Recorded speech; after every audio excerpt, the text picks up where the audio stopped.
We always record these shows, and this is edition 125 of the Zoom Rock Room. When you think about as I always think about these were started in April 2020, and we're now 125 edition tonight. I have a little word of advice to open the show up tonight with.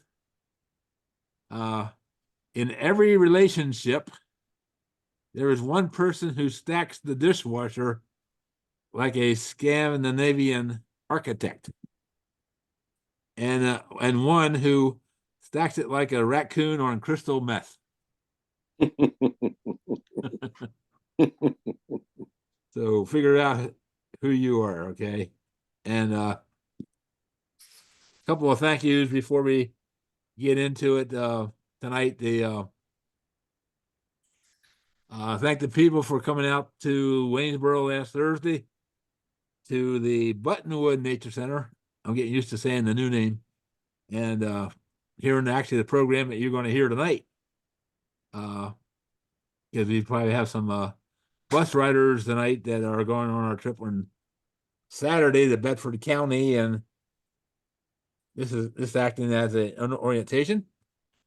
I also want to thank our room member Roger up there and the crew that showed up this morning when we went to Cador's Park, and I went to New Ringgold and brought back a pickup truckload of fossils for the outdoor experience coming up in June. You'll see that in a little bit in the intro. That made our job a lot easier, and good to see some friends that we haven't seen before, or it's been a while since we saw them. Um, so we actually start the show out tonight with kind of heavy hearts. That's why RJ is here tonight. I asked him to do a little tribute to a gentleman named Ed Charles, who lost his battle with cancer on Sunday. And you might remember Andrew did one of his videos on Ed Charles, I believe it was last year. A veteran a collector, a veteran member of the Central Pennsylvania Rock and Mineral Club, friend to many, many people, always willing to help anybody out, and included me. And he also actually collected with my dad back in the day. So, RJ, that's why I asked you to come in. I do appreciate you to do this because I know you spent a couple hours with Ed on Friday. I saw. So, RJ, go ahead. Well, thank you, Jerry. Yeah, it's with a very heavy heart. Ed Charles meant so much to me, a dear, dear friend. And he is one of those guys that, as I look back on my time in the club, which has now been a few decades, I learned a lot from a few people, a lot of people, but a few key people taught me a great deal about this hobby. And Ed is at the top of the list. By profession, he was a math teacher, and his wife, Marianne, was also a teacher, both retired. And you could tell he was a teacher because he spent time explaining things. He was as patient a man as you could find, but his love for rocks goes back to childhood, like it does for many of us who are rock nuts. Ed, here's a little known fact. Ed actually worked for National Limestone, and he worked for Eric's father. So not only was he a rock hound, but he was from up in the Middleburg area and worked for National Limestone. So let's be honest. I mean, that's the job we want, right? Especially as a young guy working in a quarry. The other thing is, as we turn back and we go to Mount Pleasant Mills, and I know particularly with the Waverlight situation, many of us have been there, you know that you turn right if you're coming up over the hill, or you go straight past that little Lutheran church that is on the corner there on the final turn going back to Mount Pleasant Mills. And Ed Charles' mother taught Sunday school there. Okay. So it's really interesting that he has a direct connection to those things. But he was also somebody who loved the environment.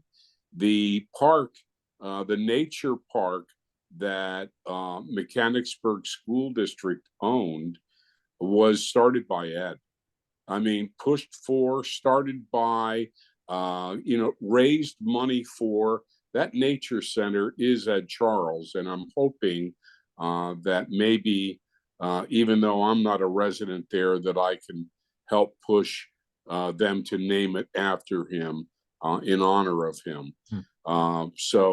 But he was all about the environment. He taught me a lot about the environment around here and prehistory.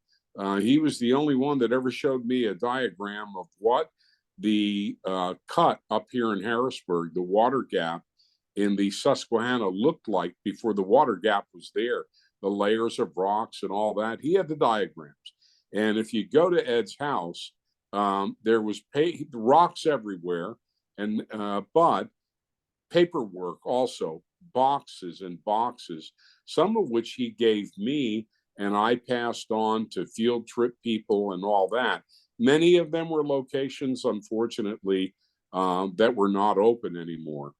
Ed also was in the club at a very, very unique time when Bob Dirk was in there and John Rex was in there and the Nicholases were in, and they were a unique breed because not only were they avid rock collectors and mineral collectors and fossil collectors, but they built their own sphere machines. They built them, okay?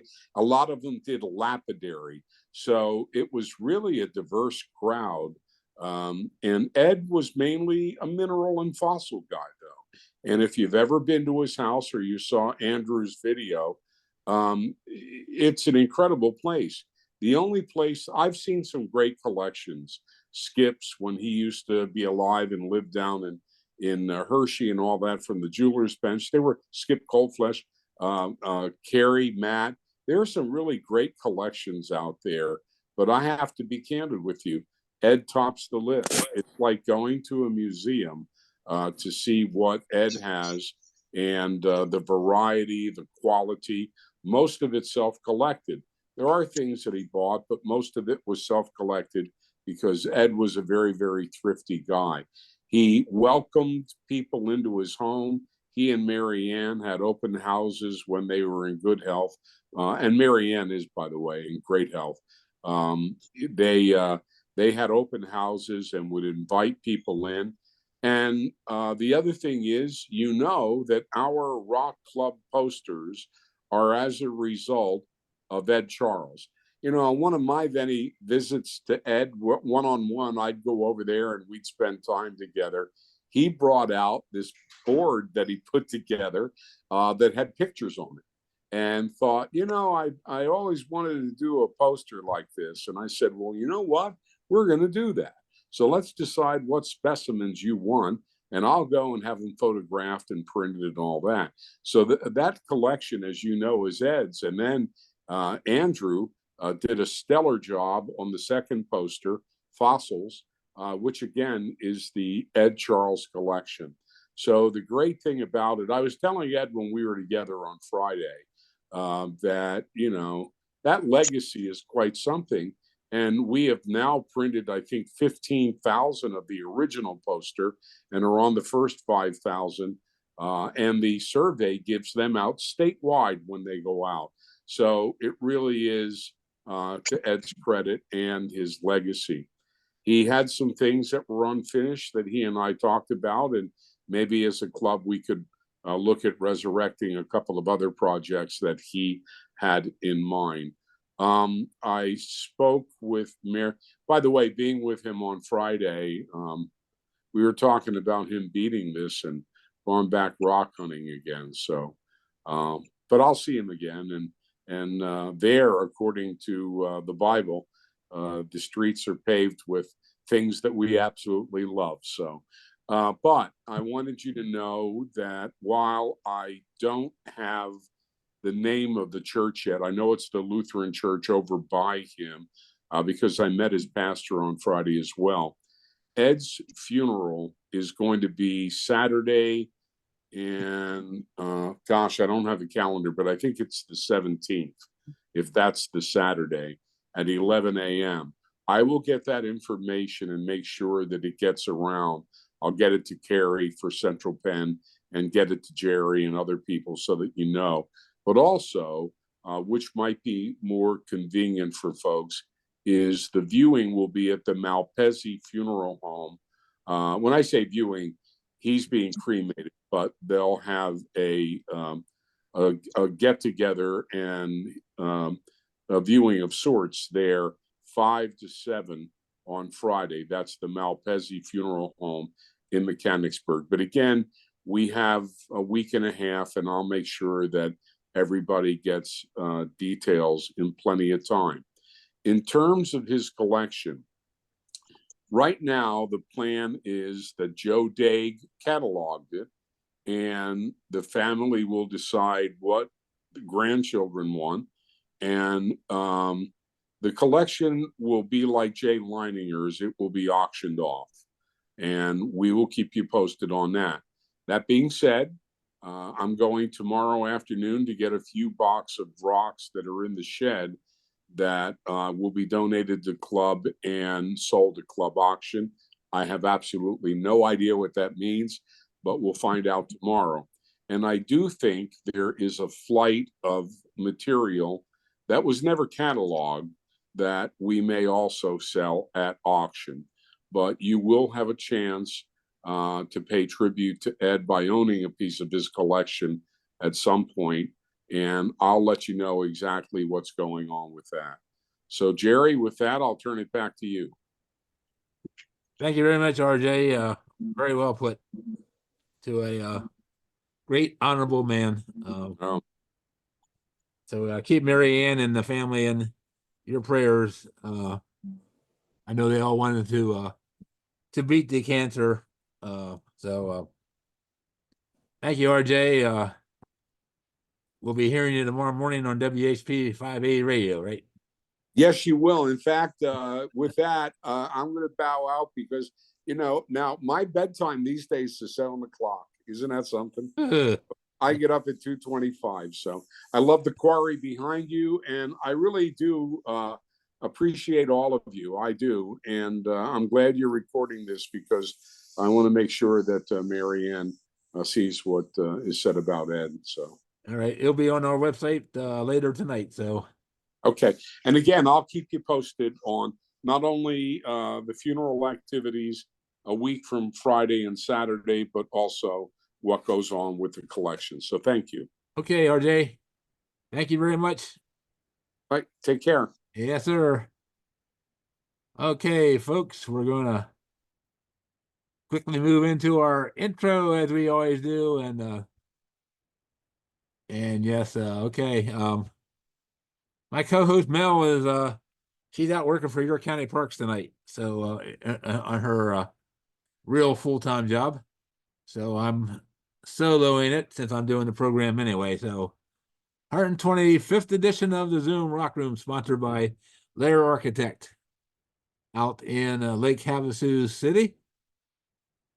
And we have several new people, I think, in the room tonight. So we always encourage anybody to email lairarchitecture@yahoo.com just to say hi and thank you for sponsoring the Zoom Rock Room. This is the 4th year that they've backed it. They just read up again in April for another year. So we know we'll be doing Zoom for through April of 2025. And of course, the Dirt Man, I don't think Andrew's in here tonight, but we were just talking about, of course, Andrew doing the great video with Ed Charles last year. I mean, you can find all his videos on Facebook. Uh, a number of them were actually inserted into our introductions for the Zoom Rock Room. So Andrew does have a lot going on right now with Central Pennsylvania Rock and Mineral Club and getting ready for a big fossil hunt up at the Montour Preserve, which I understand is sell out now at 150 people. The Buttonwood Nature Center, it was used to be called the Institute in Waynesboro, now officially called Buttonwood. We eventually will get the executive director on here to talk to her. When she gets she has some family issues that are pressing her pretty hard right now. So Buttonwood Nature Center, the Educate, Inspire, and Unite. And you can find them on Facebook easily. And you can also become a member of the Buttonwood Nature Center. A lot going to be going on there with their brand new property just east of Waynesboro. So go to Facebook and look at all their exciting programs that are coming up here late spring and into the summer. Youth Archaeology Week is going to be taking place June 17th to the 22nd in just east of Dillsburg. And we're looking for students who are in grades 6 through 8. So if anybody has any children, grandchildren, family members, you can go to the Northern York County Historical, no, actually it's Northern York Historical Society, and find out the information and the fee and all that. We do need students at this point. We have plenty of adult help lined up, but we do need some more students to make it fly. Red Lion Telescopes with Wade Kraut, of course, located in the Red Lion, Pennsylvania, York County area. His showroom is his one room in his house. So if you want to see a telescope before you buy it, it's right there. So you can give Wade a call or email him at you can email him at redliontelescopes@gmail.com. And you make an appointment and go over to Larity Drive to see Wade. He said I just talked to him last week that he's doing very, very well with the telescopes. We think the solar eclipse has sparked the interest in astronomy, and people were looking for a relatively decent beginning type of telescope. The schedule coming up tonight, of course, I'm going to be doing the Rise and Fall of the Appalachians. Next time on May 21st, Daniel Davis will be back. He was here, I think, 2 years ago, and I believe our room member and friend Diana Geis was responsible to get him here. He's coming back. The title sounds a little complex, folks. Don't let it fool you. The paradox of overthrusting, how forward thrust belts work. It's going to be an interesting talk about what happens where plates come together. Basically, what's going to be happening, and we have a lot of that within the Appalachian Mountains. So, although he'll be talking about similar things over in Europe, he is going to move into the Appalachian area to talk about that. June 4th, geology of the vacation spots on the East Coast. I will be doing, and fossils of Pennsylvania to finish out June. So we're probably going to give our special speakers a rest over the summer. Many of our friends that are college faculty, they are traveling over the summer anyway, doing a project that they look forward to doing in the summer instead of teaching. So we did get a suggestion from one of our viewers about an idea. So we will be pursuing that also. Coming up this Saturday, and Tom Smith is joining us as he always does anyway, but Tom's the coordinator for the South Mountain Swap and Sale. I'm going to give him a couple minutes, Tom, to make this aware for everybody. Yes, thanks, Jerry. The swap is looking great. We have it out to over 10,000 people through Facebook and through groups that I send it out to. A lot of interest, diverse people coming. I never know who. I get there, it's usually before 6 a.m. in the morning, and one of the physicists that comes regularly is usually there waiting for me. He drives down from New York. So we have a lot of people coming, really a diverse group of people, particularly this time. So the weather looks good right now, I hope, and we'll set up outside too. So thanks for letting me talk, Jerry. Sure. And the mission's only $1 a person. So I mean, well, you can't beat that. Plus you have food there too, Tom, right? The food truck, about half a week ago, he said he can't come. Oh, Food trucks are very independent, and I've now given up on getting them there. I'm going to try to use the restaurant on site. We did one time, and there was just issues in terms of scheduling it again, but hopefully they have it in their schedule. I talked to the director of that restaurant. So bring your own food and drink, probably. The food truck probably won't be there, according to what he told me about a week ago or less. okay. And sponsored by the Central Pennsylvania and the Franklin County Rock and Mineral Club. So all proceeds benefit those two clubs. And as I was telling you earlier, start to advertise this. It's only a month away, actually. June 8th and 9th, Cador's State Park outside of Hanover. Experience Cador's Outdoors Festival. This is the third year that this is being held. Sponsored by the Friends of Cador's Park and Cador State Park. And all kind of activities taking place. Rock walls to climb, our fossil pit. There's going to be a planetarium there. I was hearing some of the things today that are coming. Some wildlife stands and preserves. So you pay a flat fee to get in, and everything else other than the food is free. So June 8th and 9th, Saturday and Sunday. It got switched up this year. It was Friday and Saturday before. This year it's Saturday and Sunday. So if you're coming down, find the fossil pit. We'll be down in the main parking lot, close to the restroom, with our fossil pits. Come over and say hello, introduce yourself, because a lot of you look different in the Zoom room versus seeing you in real life. So anyway, all right. So that's our little introduction. As I mentioned earlier, the video will be on jonesdo.com under the Zoom Rock Room in a couple of hours, hour after we get off the air, sort of thing. And we do appreciate you all coming in tonight. Like I was saying earlier, April just seemed like it just never ended. I thought I was missing a Zoom Rock Room because it was like time to do one pretty soon. So anyway, we're gonna move on into the program, which I had promised you, of course. And there we go. So every time I do this, my pointer's a different spot.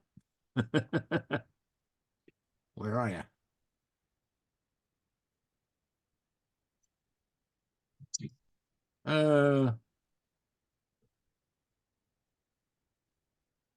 Looks like it's over on the left of the screen.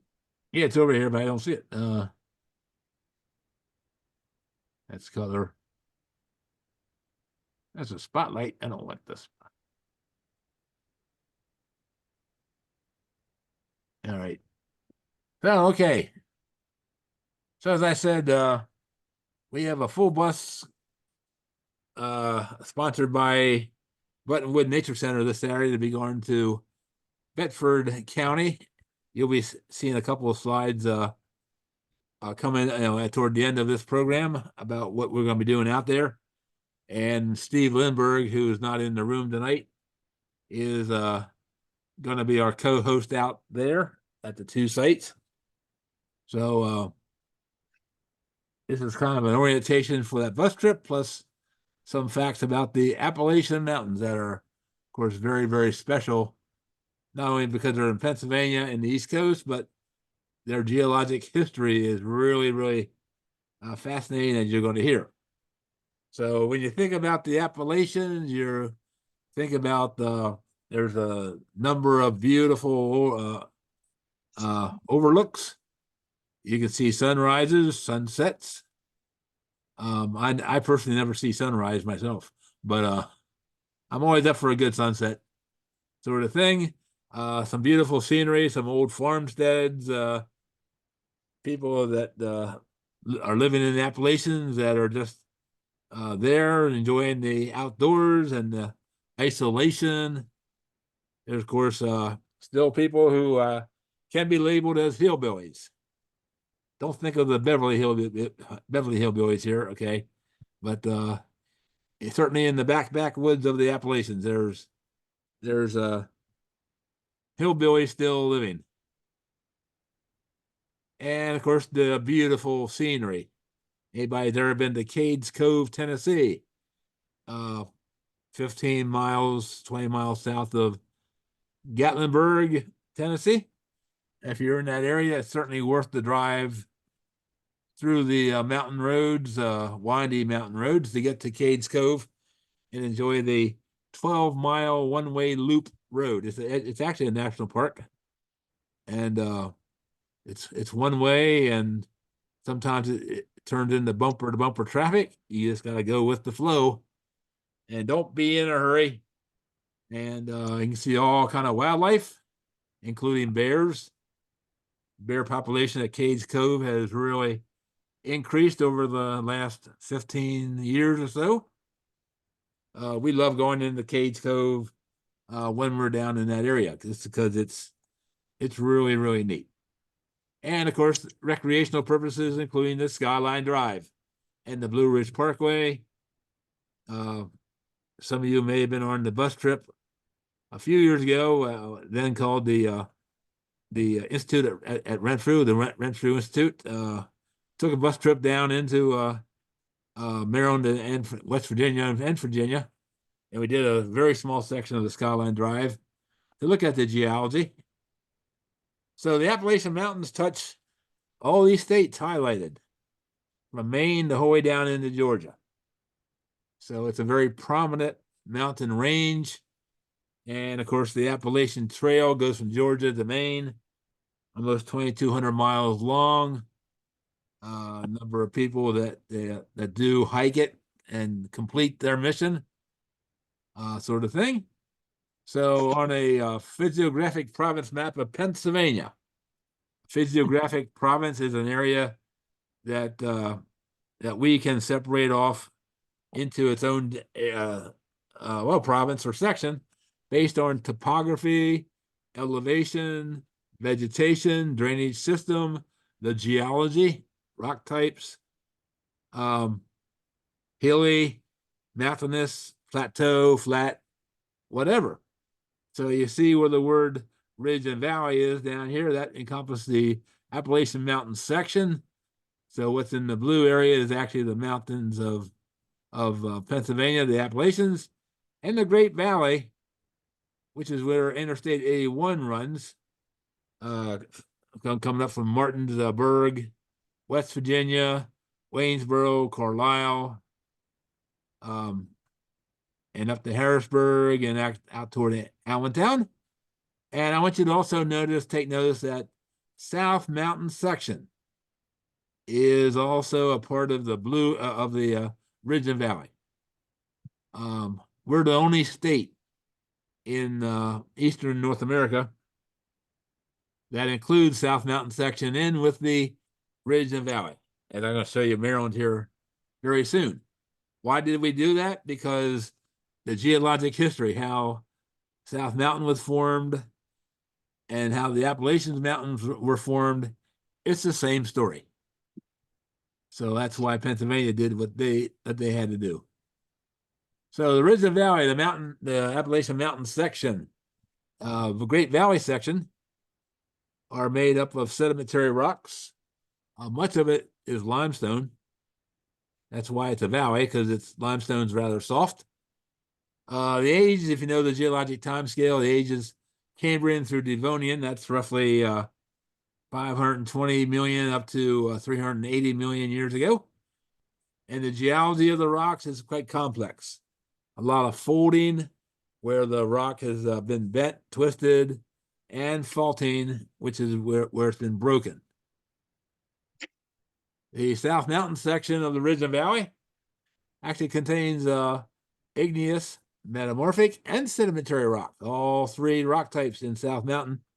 And it's also an older mass, Precambrian into the Cambrian. So some of the oldest rocks within the Pennsylvania South Mountain section is about 560 million years old, up to 515 or so.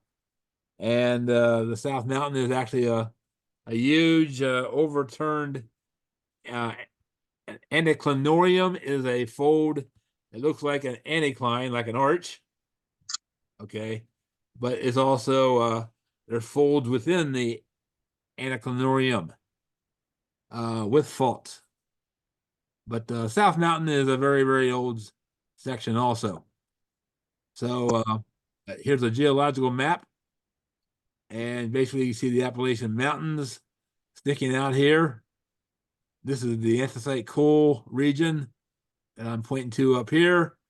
And the Appalachians, here's the Great Valley running right through here. And our friend, the South Mountain section, the orange section right through there. So why are the Appalachian Mountains ridge and valley? It's all based on weathering and erosion. Very easily to understand. The ridges are underlain with harder rocks, sandstone and a rock called chert. Resistant to erosion, and the valleys are made of limestone and shale, which are softer rocks that do weather away quicker. So this will continue. This relationship will continue as our time goes on. So am I saying that the ridges are getting higher and the valleys are getting lower? In a way, yes. But there's also a thing called static rebound that's happening where our crust in Pennsylvania, particularly in the Appalachians, are actually rising up a little bit because they were under the weight of a big ice mass ending about 8,000 years ago. That pushed the crust down, and now with the ice, the glacier ice age missing, our crust is rebounding a little bit. So actually, so here's Maryland. I just want you to note here that if you look for the Blue Ridge, the South Mountain section, right there it is, right here it is. It's actually its own province in Maryland, Virginia, North Carolina. Okay, Pennsylvania is the only one that has the South Mountain section in it. So, but we're going to talk about everything anyway. So this is a picture taken from the Culp's Hill observation tower on the Gettysburg battlefield of South Mountain overlooking Gettysburg. Again, harder rocks underlie the ridge. So we have volcanic rocks in here. We have the metamorphic rocks that are supporting South Mountain. Okay. So we're going to start on our geologic time. We're going to walk you through a little geological time and have some highlights, but follow the dancing yellow line. Actually, it's not dancing, but follow the yellow line. And we're going to start just about roughly 1 billion, that's with a B, 1 billion years ago. Where were we and where were the Appalachians, sort of thing. So we are going to start actually 1.1 billion years ago. All the continents were joined together into a supercontinent that we call Rodinia. You veteran Zoomers, you've heard that term before. And we were located down around the South Pole area. And keep this in mind is that this word right here, Laurentia, that's us. We were not North America yet. we were called Laurentia. And we were actually rotated 90 degrees to how we are today. The red circles represent volcanic activity going on, as in rifting apart of the continents were going. So if we track this up into South Mountain in Pennsylvania, the oldest rock that we have in the Pennsylvania Blue Ridge, because that's what South Mountain is a rock that's called rhyolite. And that's a volcanic rock. Its twin brother is granite. Granite actually forms inside the earth from magma. Rhyolite is volcanic lava forming on the surface. Mineralogically, the two are the same, but again, granite has formed inside the earth. Rhyolites are on this surface. So some of the rhyolites was good enough to be flint knappable material. And the prehistoric people came into our South Mountain of Pennsylvania, particularly around the Caledonia area, and quarried the rhyolite and took cores back to their campsites. Or they made tools there and traded them. But as I say, and I haven't lost this battle yet, every prehistoric archaeological site in Pennsylvania has rhyolite from South Mountain in that site. I will guarantee you that. The other rock is called basalt. And this is again, a volcanic rock. Now, basalt forms ocean floor. So if you picture Rodinia splitting apart, the basalt lava is coming out on the ocean floor. It's rifting the ocean floor apart. The rhyolite represents continental drifting, or continental rifting, I should say, continental volcanoes. So we had both continental rifting going on and oceanic rifting going on with the split up of Pangea. So if you look at this diagram, and if this name Kurt Freehoff looks familiar, yes, he's the one that joined us a month ago with the scanning electron microscope demonstration from Kutztown. He drew these diagrams that I'm going to include. And right here you see the Catoctin Rift. Okay, that is basically South Mountain. Was a rift valley for Rodinia. Now I will tell you before I forget, because I usually do forget this part, is that when Rodinia came together as a big collision, there was a big mountain range formed very close to where Laurentia and the other continents were formed. And so that was the first generation Appalachian Mountains. We did not call them the Appalachian Mountains at that time. Don't really have a name yet, actually. But we know that mountain range on Rodinia has the height of about what the Mount Everest is today, what the Alps have today. So they were actually much higher, very, very early on compared to our second generation that we'll talk about here shortly. So within South Mountain of Pennsylvania, we do have mineral resource called native copper. Down in the Blue Ridge Summit area, there were copper mines in the 1800s into the 1920s. And that was the leading copper district of the whole country at that time. So most of the copper that was being used in our country in the 1870s, 1880s was coming out of Adams and Franklin County. Down in the Skyline Drive, and this one thing that we did see when we were on our bus trip with the Renfrew Institute, was a structure called columnar jointing. And if you look at the pattern here, there's 6-sided shaped pillars going on here. And this was basalt. And what this tells a geologist is that the lava, when it came, in this case, on the ocean floor, was underwater, it cooled very quickly and it became jointed in this pattern of 6 sides. So we call it columnar jointing.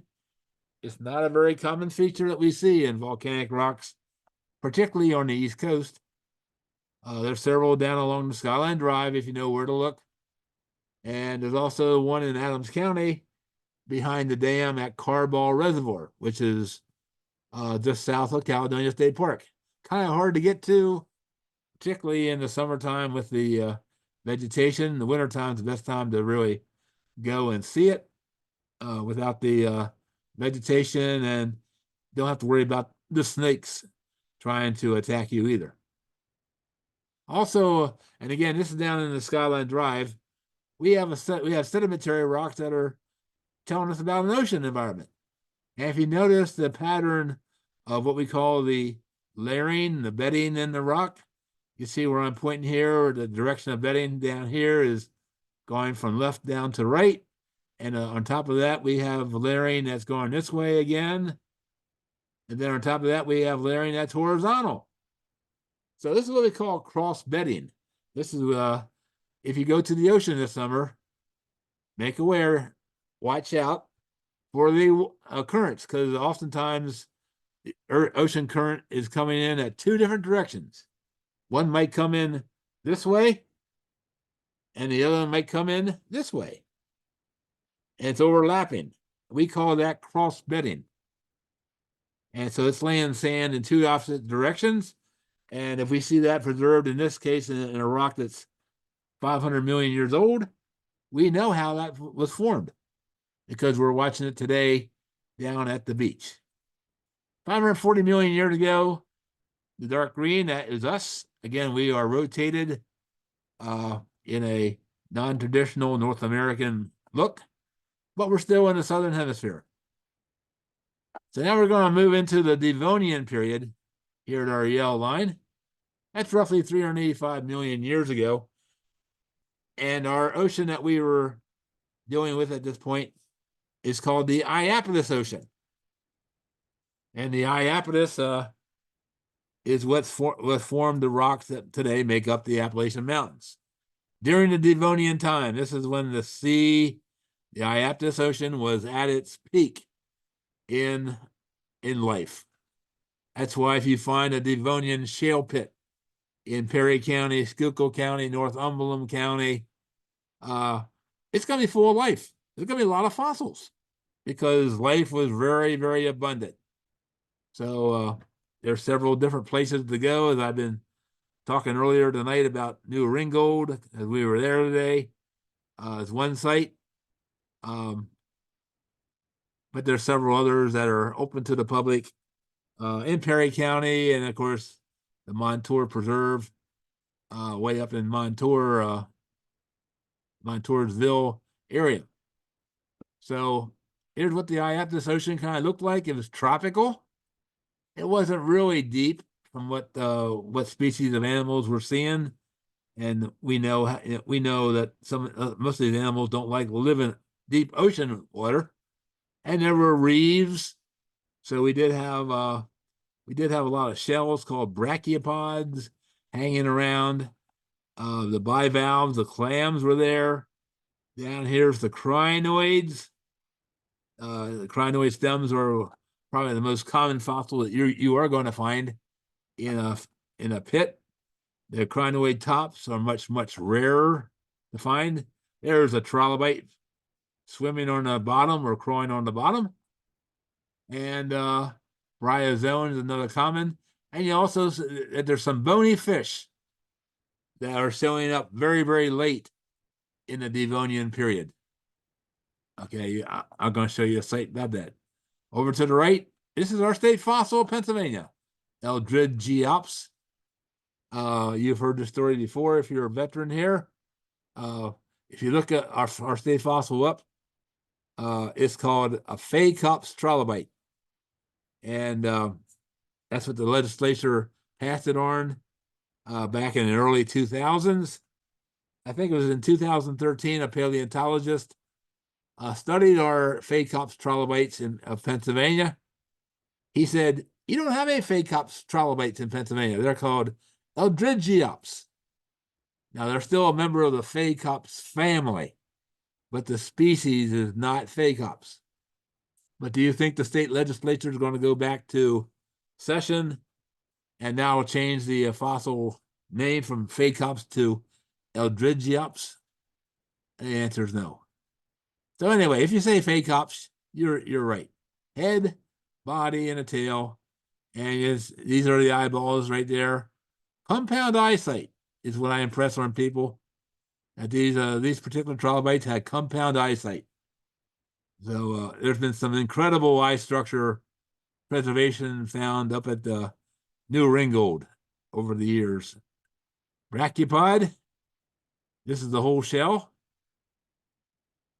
They're quite common. As I mentioned, there is a Red Hill site in central Pennsylvania, north of State College, where they have found fish teeth. So there were some bony fish, as I said, coming into the late Devonian period. All right, so the Appalachians have not been formed yet. We're still under an ocean.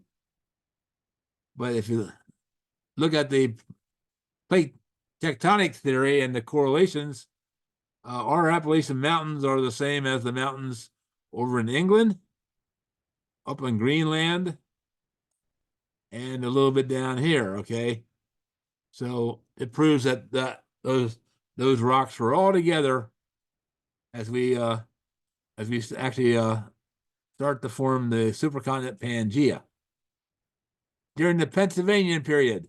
Yep, that's us, folks. Pennsylvanian. We have a Pennsylvania period because why? That's when our coal resources were formed during the Pennsylvanian period. So we got our own geological period named after us. And here's roughly where we were 360 million years ago during the Pennsylvanian, just coming up to the equator. Again, we're rotated the wrong way. And the first sedimentation that was happening in this ocean, we were still barely in the ocean, was a rock called conglomerate. It's a sedimentary rock with rounded quartz pebbles in. And some of you may have been here to what's called boxcars, or it's also known as the Chinese Wall. It sits right on the Lebanon Schuylkill County border. It's game land, I think, 211.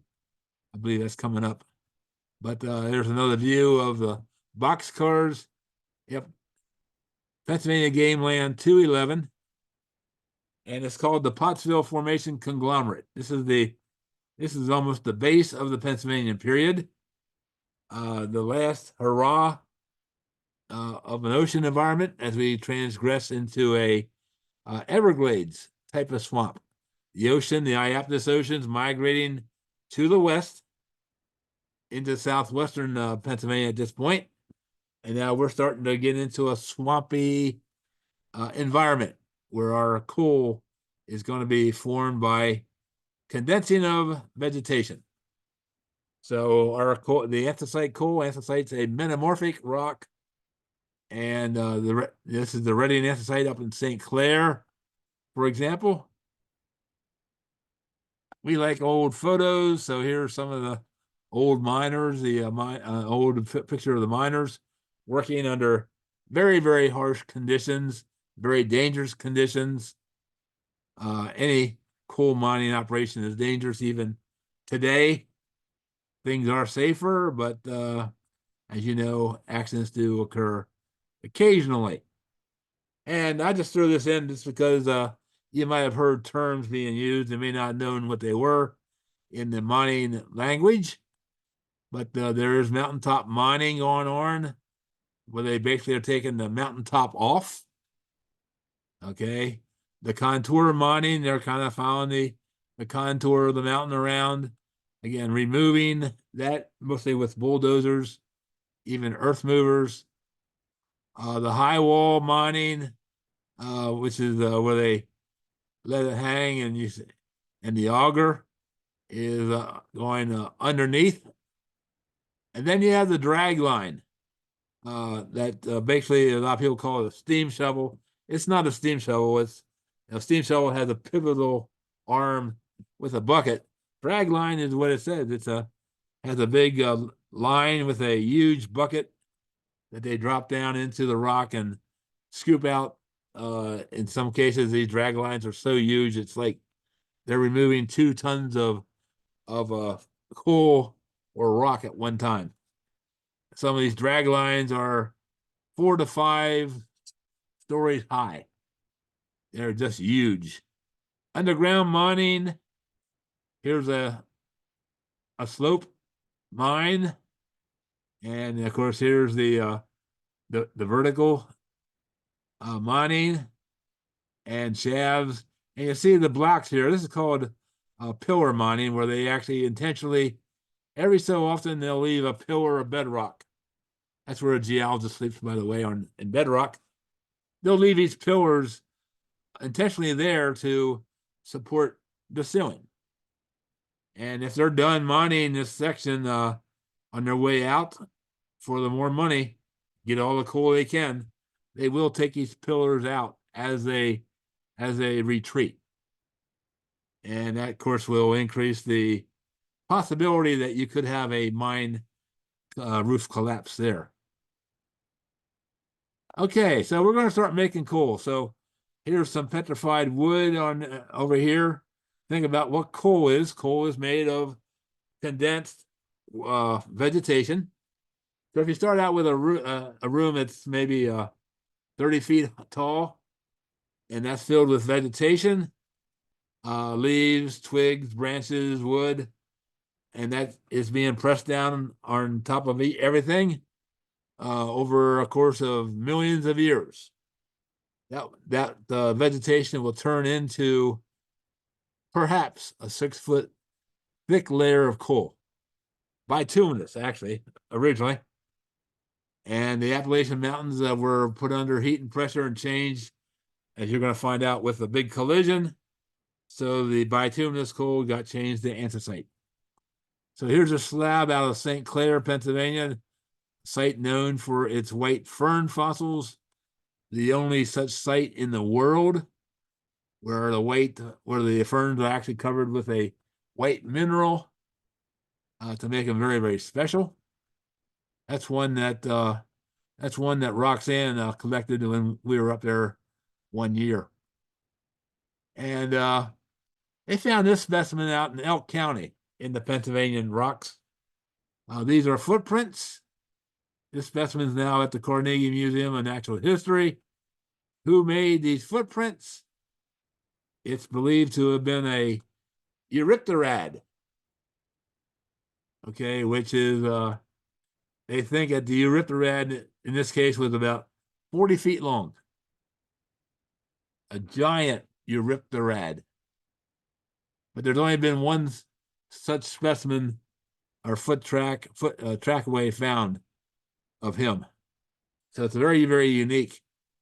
But I've also heard of reports also of giant dragonflies were flying around in the Pennsylvania period here. All right, so now we're going to go into a block of time during the Permian and the Triassic period. And if you're following me, you might know that the Mesozoic era is known as the Age of the Dinosaurs. So we're getting into the Age of the Dinosaurs. We're not going to involve that in the Appalachians because there are no aged rocks like that in the Appalachians. But during the Permian and Triassic, it was a pretty exciting time around here because we had a wreck.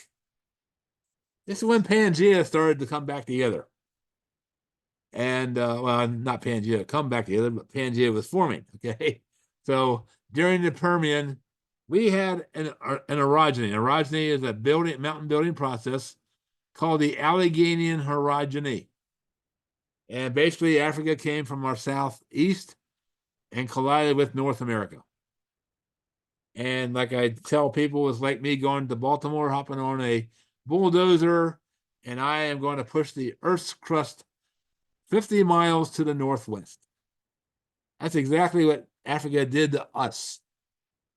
So in this pushing and shoving, all of our rocks, even here in the Piedmont and the Appalachians, were now pushed up into a fresh second generation mountain range. Did they get as high as the Alps? The answer is no.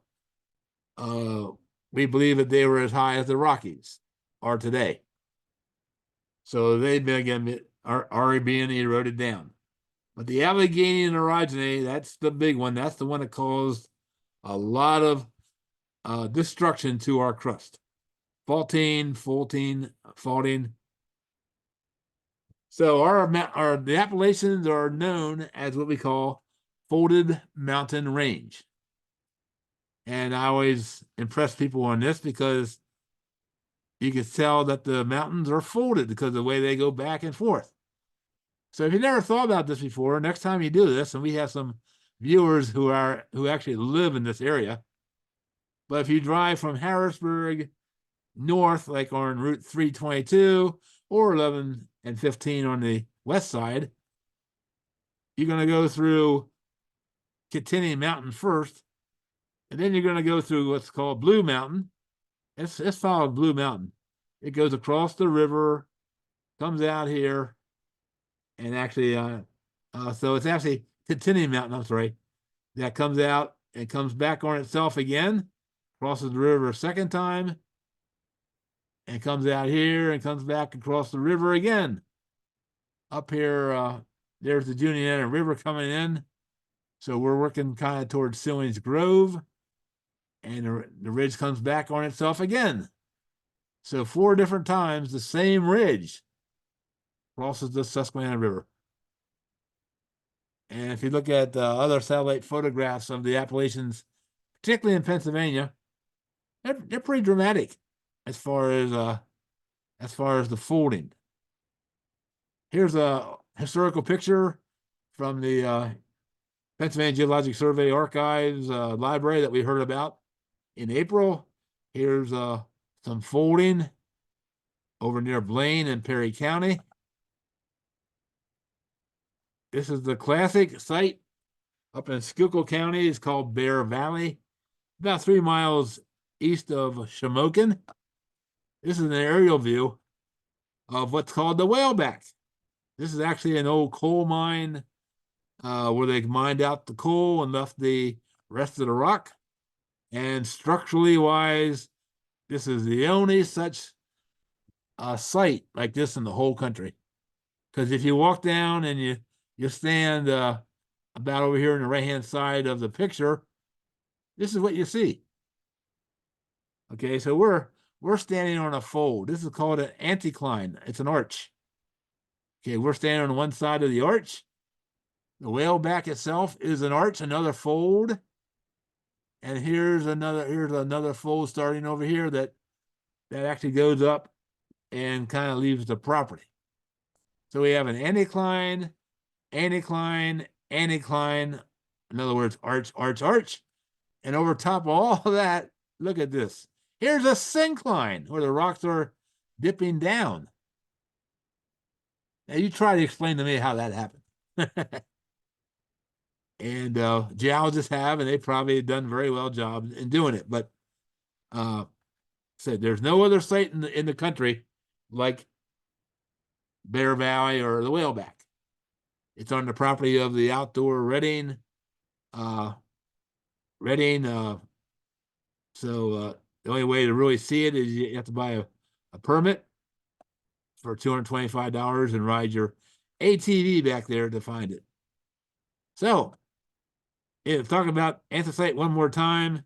So if you're in the anthracite coal region, the problem is being a mining engineer or a miner was that all the coal seams are folded.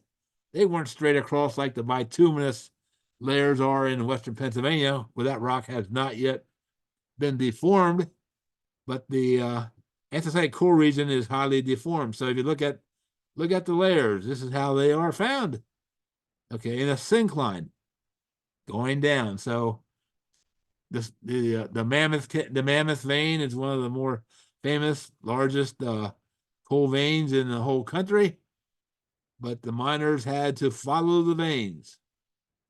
So when you're doing underground mining, it's, you know, that's why underground mining was much more easier to do in the anthracite region than surface mining, to follow all that happen. Been out in Interstate 68 in Maryland, Silene Hill, right in the center of the Appalachians. This is a syncline. You see how the rocks are tilted down in a U shape. We call that a syncline. And even some cool veins up here. This is actually the Pennsylvanian aged rocks up here. And these are actually mostly, I think, if I remember right, mostly Devonian underneath the Pennsylvanian. All right, 300 million years ago, after the Appalachians were pushed up, this is about how we were looking, and we look like North America now. And we are tied in with Pangea, the supercontinent. So we started out with a supercontinent 1.1 billion years ago. Remember, it split apart, and it now has come back together to form Pangea. So everything in science, and particularly geology, is in a cycle. Supercontinent, split apart, come back together, supercontinent. So during the Triassic and the Jurassic periods, as far as the Appalachians are concerned, Pangea began to tear apart. And now the Atlantic Ocean is being formed. We've lost the Iapetus Ocean. That's old news now. So the Atlantic Ocean is just beginning to form. The South Atlantic just starting to develop between South America and Africa. And then we get to up to the Ice Age, 2.5 million to 8,000 years ago. And depends where you're living. And we have people all over Pennsylvania in our Zoom rock room. In the eastern part of Pennsylvania, this is where the ice advanced as far south, right along the white and orange contact. In York County down here, we had no ice in York County. It was 50 miles north of Harrisburg and northwest of Harrisburg. Out in the northwestern part of Pennsylvania, it was north and east of Pittsburgh. But we had no ice, but we did have a lot of drainage when the mile-high wall of ice started to melt. 13,000 years ago to 8,000 years ago, all the water pretty much gallivanting down the Susquehanna River. Okay. And we go back to our folded mountain view again. These are called river gaps, water gaps, where the Susquehanna has cut through these ridges. Okay, remember the ridges, of course, are now being eroded down by Mother Nature. So the Susquehanna River has cut through these ridges. One of my laws of water is water does not want to work for a living. But now I'm telling you that the Susquehanna River cut through these ridges. That's work. So, and some of you have seen my program of the theory of the Susquehanna River being very, very old. Like now, it is actually proclaimed to be the oldest river in the country, folks. 345 million years old at this point. So if the river, I think, was here when the Appalachians were pushed up, the channels were already developed by the river. And when as one of the theories in the statement says from somebody else, that the river was here when the Appalachians were actually created. So the channel was already there, and in some cases, in my theory, I think the river was actually originally flowing the opposite way that it is today. It was flowing this direction. Today, of course, it's flowing north to south. But this is how the river gaps were formed, which has made the Susquehanna River famous for the river gaps. And of course, it has created scenic overlooks of the river and of course of the Appalachians. So this is Hulk Rock Overlook. Up in the, I'm thinking this is up around the Marysville area, if I remember right. Out in Franklin County near Waynesboro, Blue Ridge Summit, we have Monterey Peak. And within Monterey Peak on the mountain, Monterey Mountain, there's a what we call a boulder field. This is these rocks are all joined together in one outcrop up in here, and they got broken apart by frost and thaw. Although you know, as I said, the ice was not down this far. Our climate was like the Hudson Bay area is today. It was cold and it was warm, so it actually broke the rock, and the rock has gotten moved downhill by gravity, called a boulder field. These are all over the Appalachians. You know, if you drive up 322 toward Lewistown, through the gap, the Narrows as they call it, you'll see boulder fields on the side of the mountain. And again, you Zoom veteran people, you've heard Dr. Greg Herman talk about his theory about the Chesapeake impact crater forming in the South Chesapeake at Cape Charles. And Dr. Herman did a program here, 2 years ago, thinking that this impact crater did more damage to our crust, including the Appalachians, than what we're giving it for. You know, as you just heard me talk about the Appalachians, the plate tectonics had a lot to do with the formation of our crust. Dr. Herman's not so sure. He thinks the impact did more damage to the Appalachians than plate tectonics. So we have limestone, as we talked about in the Great Valley. This is the quarry at New Franklin, as it's called, now called Chambersburg Quarry in Chambersburg area. Here's the pictures behind my background. I have marked as New Franklin Quarry. Also, limestone is a very valuable resource in the Appalachians. Lots of limestone for aggregate, cement. Slate quarries over in Bangor, which is in the Appalachian Mountains in Northampton County. This slate's not quite as good as our slate down in Delta, York County, but it was a good slate for a period of time. I think there were 2 operations existing before COVID, but they have now shut down. So Bangor, Slatington area no longer have any slate operations going on. Okay, the one stop we're going to make Saturday with the bus in Steve Lindbergh is called the New Parish Quarry. Some of you have been there. In fact, we had a Zoom rock room gathering there several years ago in October, if you might remember that. And we got to meet some of you face to face finally. So at New Parish, which is an abandoned limestone quarry, looks like this.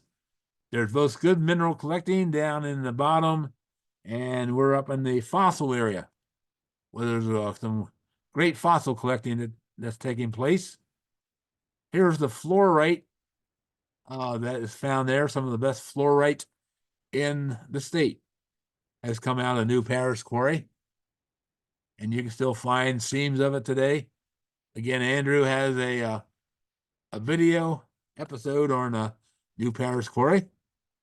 And if you like geology, this is quite fascinating that you can actually stand on a layer of rock and be standing on what's called the Silurian period rock, and you have the Devonian above you. So you can actually stand on a border between 2 geological time periods. So these are all members of formations, including a bentonite layer, which is volcanic ash, is in here too. So quarry is a fascinating little geological lab. Mud cracks are visible This tells us that the limey sediments in the ocean were at times exposed to the sun and did dry and crack. So it was a very, very shallow ocean at times. Here's a trilobite tail recovered from the top level of the New Paris Quarry. This is up in Susquehanna County B and E Quarry. It's a sandstone. It's in what we call the Catskill Formation. But if you go to a landscaper, not so much Lowe's or Home Depot, but you go to a local landscaping company to buy landscaping rocks and it's green. All those rocks belong to what we call the Catskill Formation. So the numerous quarries that are in Susquehanna County, that's what they're doing with the rock. They're quarrying the sandstone, and it's being sold to landscapers for people to buy to make patios, walls, whatever. Specialty Granules Company, which is actually located in South Mountain, at Charmaine, right outside of Blue Ridge Summit. They're quarrying the rhyolite and the basalt, mostly the basalt. They're interested in to making granules for shingles. And they have ovens, and they have ovens there to actually I think they have 17 different colors of granules that they can make now from the basalt granules. The rhyolite's being used in road aggregate. You see the reds right here on the pile in front of me. That's the rhyolite. The green back here is all basalt. Throughout the Appalachians, as I know Paul talked about iron mining at one time in one of his programs, but there's iron mines kind of stuck in the Appalachians at different places along, in the ridges, because there were a number of furnaces. This is called the Carrick Furnace in Franklin County. So there were many, many furnaces. Again, Paul Fagley has done a wonderful job with us to do that. The largest natural spring in Pennsylvania is in our Great Valley, a place called Boiling Spring. Okay, and 13,500 gallons to 20,600 gallons per minute flow into that lake, underlain by the limestone, which is, of course, as I said, a very soft, soluble rock, and diabase. Diabase is an igneous rock. It's impervious, so water cannot pass through the diabase. And that's why we kind of have a pond here, a lake here, with the spring. The diabase is acting as a natural dam. Okay, and caves. Penn's Cave is probably one of the more famous of the caves in Pennsylvania. Beautiful formations. I remind people that these very fragile formations, in our climate that we have here, 1 cubic inch of material takes about 100 years to form. So if you visualize an ice cube, 1 inch in all directions, it takes 100 years for that much material to form. So if you have these curtains or stalactites hanging that are 3 feet long, there's a lot of history there. And of course, the boat ride through Penn's Cave makes it a very unique cave to tour the cave in that way. One in Harrisburg, it's actually under the Harrisburg Mall that they are actually tearing down now. And appropriately enough, I didn't think about this until now. The Anthodites, these are cave formations that are very, very unique. This big pit cave or crystal cave, as its neighbor is called, named, are very unique. The Anthodites, made out of calcium carbonate, but they're almost like straws. The reason I said this is that Ed Charles has some in his collection from the 1960s. So not sure if this cave will be encountered during the tear down or not. I was in touch with the engineers planning the demolition last year. We talked about the cave and the location, and it might be encountering again. But we're going to go to Coral Caverns on Saturday. It's kind of southwest of Bedford, and of course, what makes it so unique, just as the name says, the walls are all coral. This is a gigantic coral reef during the Iapetus Ocean days. And you can actually put your hand on coral here and be touching a 380 million year old coral reef. So if you ever go caving on your own, this is how you comes out sometimes. Okay. And anybody that wants to go caving, and try your luck with a expert, we prefer you to go with. This is actually Carnegie Cave in the Shippensburg area. Airport Road is off to our left, a couple hundred yards. The guardrail up there, that's the Interstate 81. So to get into Carnegie Cave, you need to crawl through this 4-foot diameter pipe, which goes the whole distance under Interstate 81 to the cave entrance on the other side. So when they built Interstate 81, PennDOT actually had so many requests from speedunkers, please keep this cave open, because it's great. So PennDOT inserted the pipe, and you can just show up anytime. There's no gate on there. You are guaranteed to get wet. I will promise you. You can see what Roxanne and I look like coming out. But it's an interesting cave. It's not huge, but like I said, you will guaranteed to get wet. All right, finally, earthquakes. June 12th, 2019. Some of you probably know this because you kind of live right kind of in the area of where this was. And a magnitude, the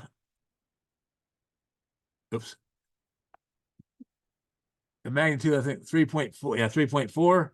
But what made it so interesting was that it's 16.8 miles deep. That's very, very deep for a Pennsylvania earthquake. Extremely deep.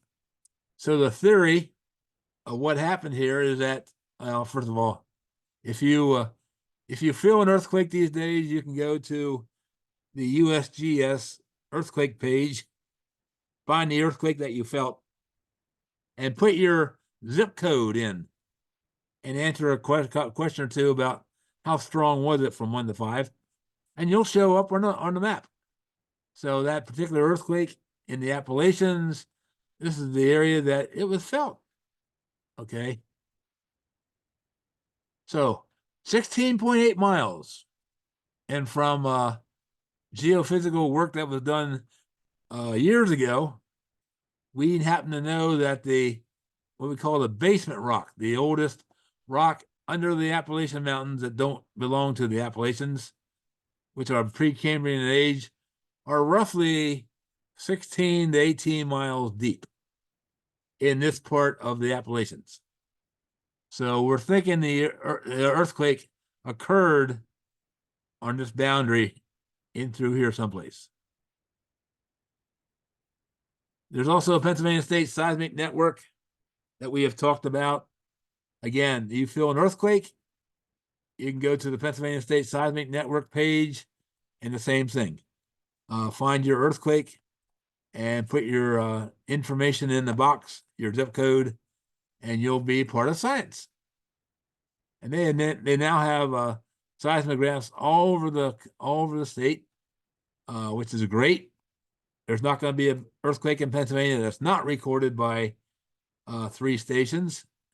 It's actually how the motherboards at State College at Penn State University. So within 5 minutes of an earthquake, you'll be able to find out online where the earthquake occurred. So I had a blast tonight. Great to see all of our good friends coming back to see us here in May, getting a little tired. And we end with that's actually that is a sunrise out in Arizona. So that's about the Appalachian Mountains, where we are now. If anybody got any questions, you may type them in. You may cut in and verbally ask us.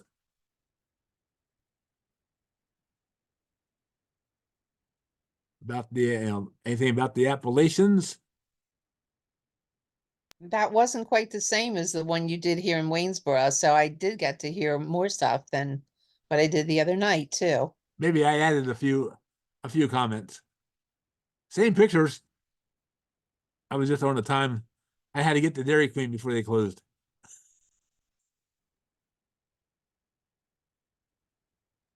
Nope. So the Appalachians are very special. One thing I got to wondering about, partly I was inspired by the email you sent where you talked about those interstellar meteorites. I got to thinking about the Chesapeake Bay crater. And is there any evidence of like sediments that were thrown up during that event that, have been identified as being part of the Appalachians or next to the Appalachians? Not yet. No. Not yet. That shouldn't be too hard to do because all of our big events were over 35 million years ago. So these thrown up sediment should be like laying on top if they had not eroded away. Maybe that's something for Greg to be working on. Greg Herman. That's a good point, though. Yeah, might be interesting to know.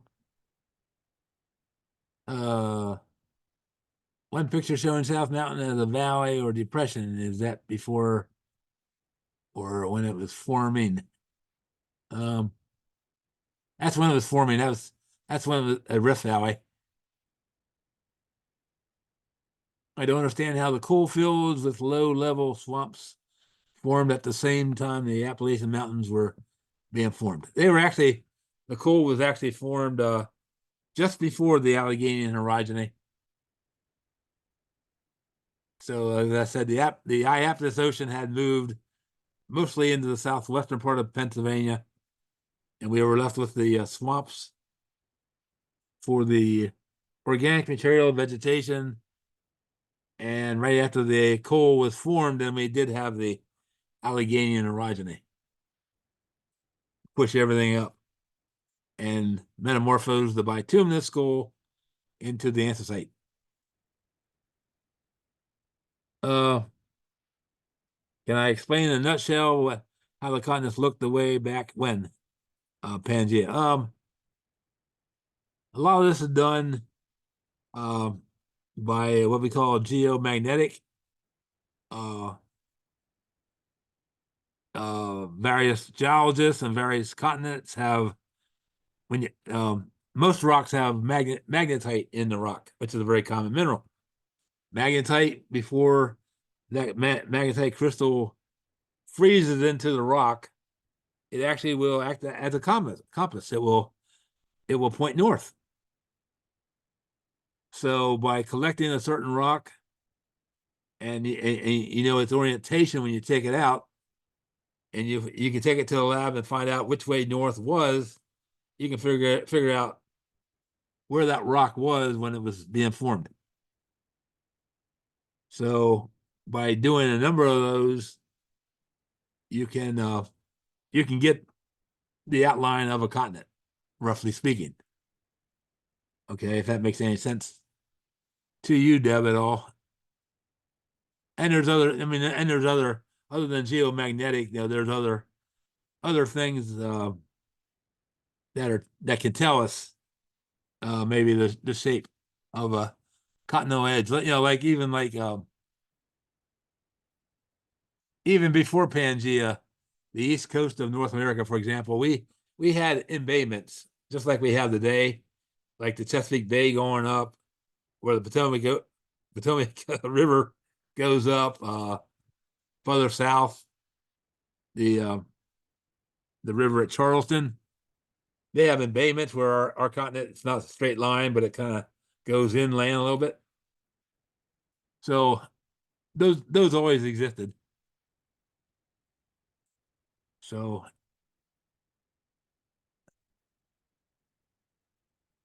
okay.